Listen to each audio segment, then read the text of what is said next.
Welcome to DCL 306. This will be an introduction to DMR. It won't be my only DMR video, but I think it's a very important one.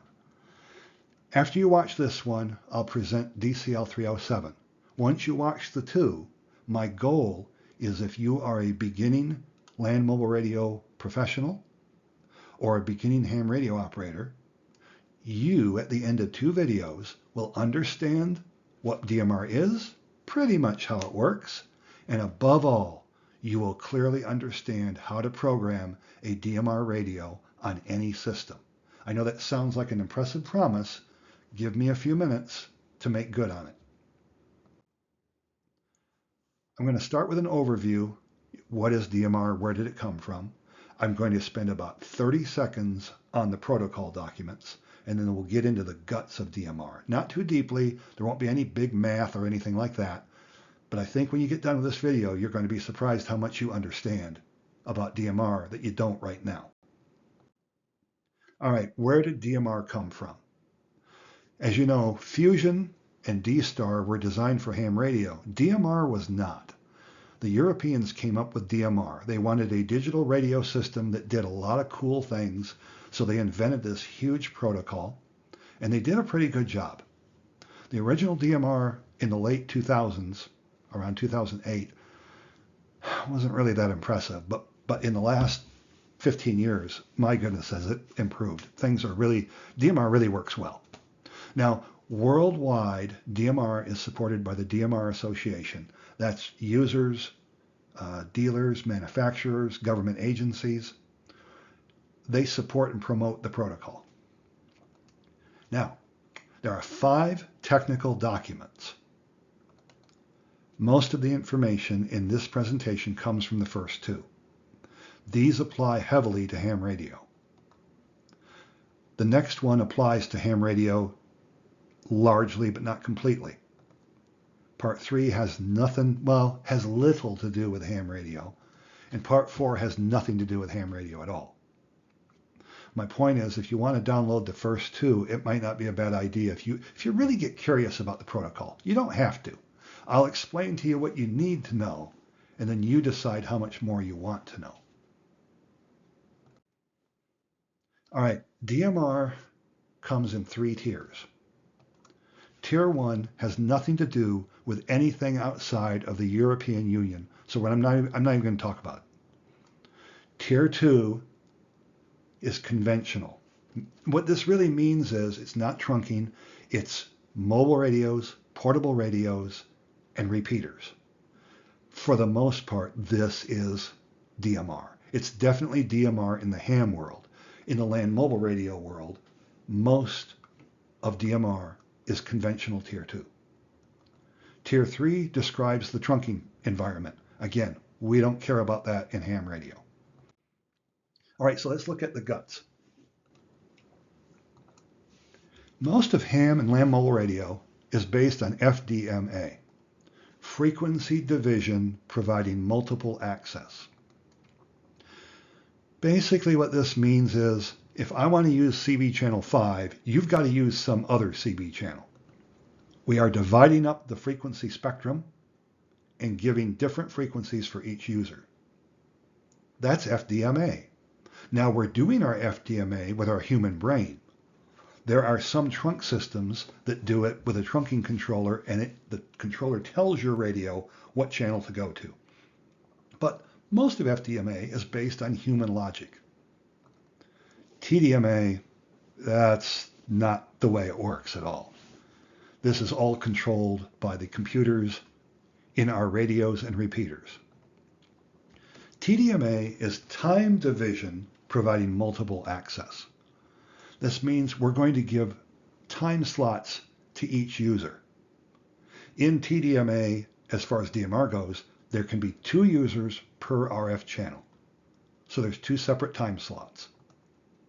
DMR and P25 Phase 2 use TDMA in the same way.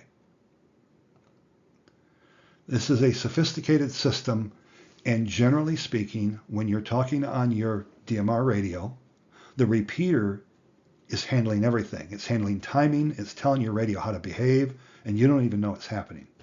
although I'm going to explain some of what goes on in this video. All right, so I refer to DMR as the 2 at a time protocol, and that's really what it is. Think about analog FM. I key my radio, and right away, or almost right away, the repeater says, oh, someone's transmitting, so it starts transmitting. If I say hello, in most analog repeaters, my voice is repeated instantaneously. There's no delay. When I dekey my radio, there might be a bit of a time delay. We call that a repeater tail or hang time. There's absolutely no other timing involved. And it's very simple. And as you probably know, the audio quality is really good. But it has limits. We can't do any cool stuff that we can with digital radio. DMR works very differently. I key my mic and I start speaking. I speak for however long I want to. The radio breaks up my speech in 60 millisecond increments. It digitizes them, passes them through a vocoder, compresses them, and sends my voice as digital data in 30 milliseconds. Now this timing here is goofy. This is from my corporate training and it's not accurate. So let me show you what is accurate. This is more like it. Notice that I transmit, well, I talk. I talk for 60 milliseconds and I keep talking, but while I'm talking the second period, this data is being processed and then it is sent out over the air later. Then we quit transmitting for 30 milliseconds. Then we transmit for 30 milliseconds. Then we quit transmitting. Then we transmit. Then we quit, and on and on. Clearly, if someone else could transmit in these times, 2 of us could talk on the repeater at the same time. And that's exactly what DMR is doing.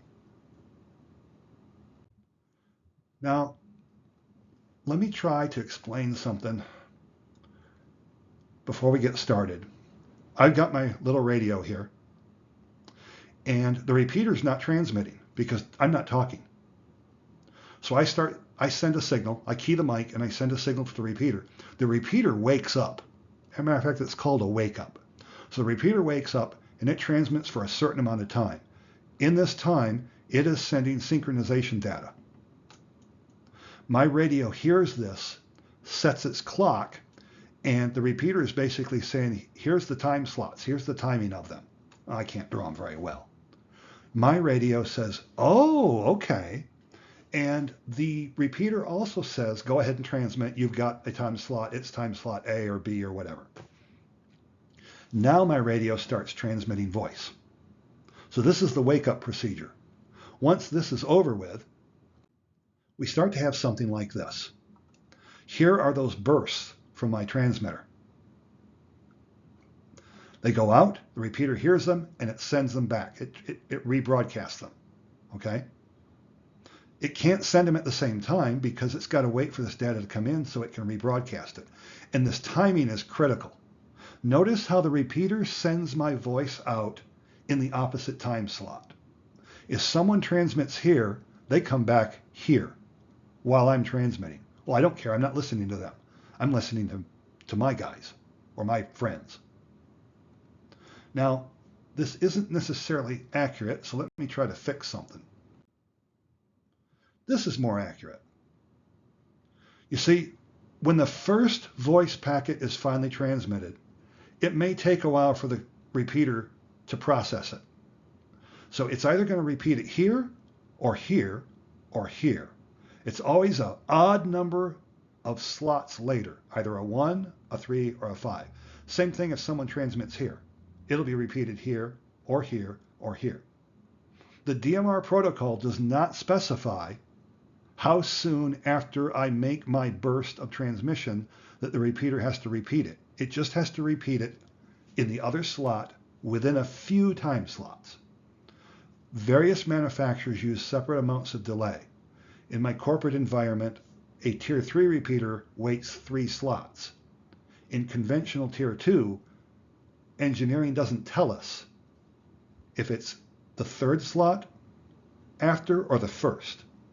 And when I asked, they kind of looked at me like, why are you asking? What do you really want to know? Now let's look at, again, what we're getting ready for is what happens when someone else transmits.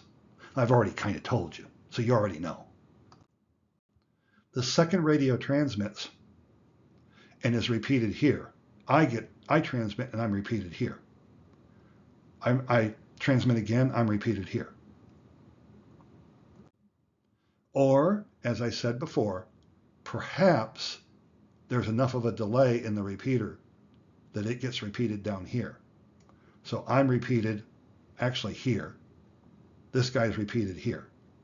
Again, we don't know and we don't care, and the DMR protocol isn't really very fussy about that. But the DMR protocol is fussy about a couple of things. I keep telling you about these 30 millisecond bursts, right? You might notice that they're the same size up here, but there's a little bit of a gap. How can that be? Well, that's because I've kind of told you something that isn't quite true. So let's set the record straight. The windows are 30 milliseconds long. The bursts are 27.5 milliseconds long. Now, there's a real good reason for this. But first, let's look at it graphically. Let me stop for a moment and ask you a question. What do you think the data rate is of the repeater? Now, it's not a big deal. You don't have to remember it. Well, from our last video, we already know. DMR uses C4FM, just like so many other protocols. Fusion and NextEdge, DMR, P25. DMR, like almost all the rest, is sending 4,800 symbols per second, which is 9,600 bits per second. Okay. So that means my repeater can send 4,800 symbols, which is 9,600 bits per second. All right. Does that mean my mobile sends half that? No, because it doesn't even transmit for the full half time. Now, let's stop for a minute. What do you suppose these little blue bars are? Well, here we have a little bit of a gap down here, right? The repeater doesn't have to gap because it just transmits continually. This is known as the common announcement channel. It provides various data to all the radios listening so they understand what's going on the repeater. I won't talk any more about that. It's just be sure you understand the repeater transmits continually. If you put a watt meter on it, it will read accurately. If you put a watt meter on a mobile or portable radio, it won't read accurately because it's not keyed all the time. All right, so very quickly, what do you suppose the data rate is of the mobile? It's not a big deal. You don't have to remember it, but it's actually easy to figure out. It's 9,600 bits per second, but we only transmit half the time. And when we do transmit, we aren't really transmitting half the time. So the mobiles can do 4,400 bits per second. That's totally enough to send voice and all the synchronization and frame information and all that. So it's not a lot of data, but it's enough. Now, the big question isn't all these data rates. So you can flush that out of your mind if you want to. There's something that you can't flush out of your mind. Why don't we just use the full 30 milliseconds? So why don't we? Well, we don't because we can't. And this leads to a couple of topics that you should understand about DMR. This is a power profile capture. And as you look at the display, I've got unit ID 1, color code 1. Here's the data of my C4FM modulation. But we don't care about any of that. What we really care about is this yellow blip here. This is time slot A, or 1. This is time slot B, or 2. All right, so let's blow this up and look at what's really happening. This will give you two answers to the two questions I posed. All right, first of all, I don't know if you can see it, but in this picture, these yellow bars are marking that really thin green line that you can barely see. Those are the 30 millisecond windows, or the edge of those two windows, okay? The heavy green bars are the time sync locations. In other words, this is where the repeater expects to see the mobile or portable radio data come in. So, how does it really look? Well, I have my repeater sitting on my desk, I have my portable radio in hand, and I keyed the portable radio. You're seeing the signal. My test instrument is right there as well. So everything is perfectly aligned. As a matter of fact, if I key a second radio on the other time slot, now you'll really see what's going on. Remember, we have a 2.5 millisecond gap here. Okay? So the idea is, and let's look at this. Did you see that when this radio keys, it keys exactly on time? But it takes a millisecond or so to come up to full power. So the radio doesn't send any data until it gets to full power. We don't want to lose any data. That would be really bad. So it sends all of its data, then it dekeys. And both radios do the same thing. So this area in here is our gap area to allow this radio to dekey, this radio to key up and stabilize. Also, it helps us if there's a little bit of time delay in one of the pulses. And that's a big deal. In fact, as I said, there's 2.5 milliseconds between the windows. So what that really means is between each window and the boundary is 1.25 milliseconds. So we don't have a lot of time we can play with, because remember, if this pulse is on time, but this one comes in late, it'll interfere with this pulse over here, and we can't have that. That brings us to the TDMA limitation. Think about propagation delay. Ask yourself this. The repeater's here. Your radio is over here. Radio waves don't move instantly. They move rather slow at the speed of light. Now, it doesn't seem slow, but it actually is. So as the radio signal from the repeater comes out and meets your receiver, the receiver sits here and listens to the data and synchronizes its time. And it says, okay, I know when to transmit. What if it takes 0.5 millisecond for this signal to get this far? Well, now the radio, when it does send its burst, is going to send it 0.5 millisecond late because it thinks that's the right time. So that signal goes back. But it takes 0.5 millisecond for the signal to get back. Now the signal has come in 1 millisecond later than the repeater expected it to come in.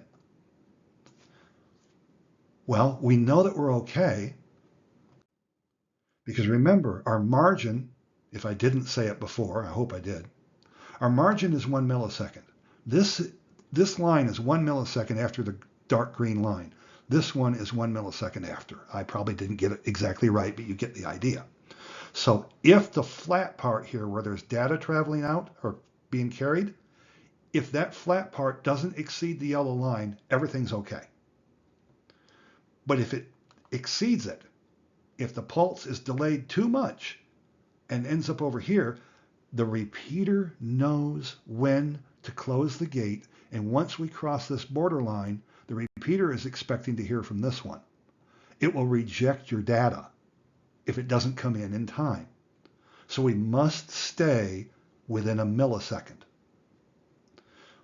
Well, the next question then is how many miles in a millisecond? That's actually easy to figure out.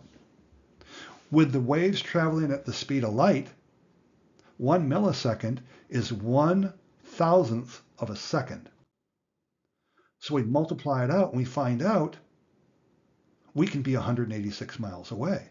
Well, no, we can't. We can have a total of 186 miles of delay because the signal goes out to the mobile and then the response comes back. You've got to be within 93 miles of your repeater or you're probably not going to make it.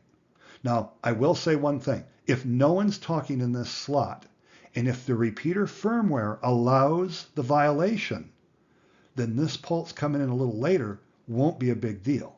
It depends on the firmware and the design of the repeater, whether or not you can get away with that. But even if the repeater allows it and someone's transmitting here and you come in late, first of all, if they're on time, that means they're close to the repeater. They're going to win the struggle. Your data is going to be lost. And in digital systems, with all the parity and CRC checks, if a little bit of your burst is lost, it is very likely your voice will drop out. So that's the reason we can't use the full 30 milliseconds. That's all I wanted to present in this video. I know that I might have made a big deal about it, but there really isn't that much there. But it's important you understand these things. Now, once you understand what I've taught in this video, the next video will be very understandable. By the end of the next video, you'll know how to program your radio. I promise.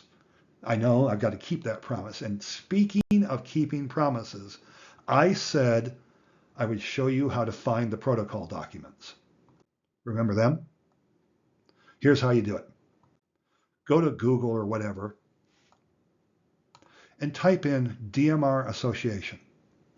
Find this website in the responses and click on it. When you click on it, you get this page.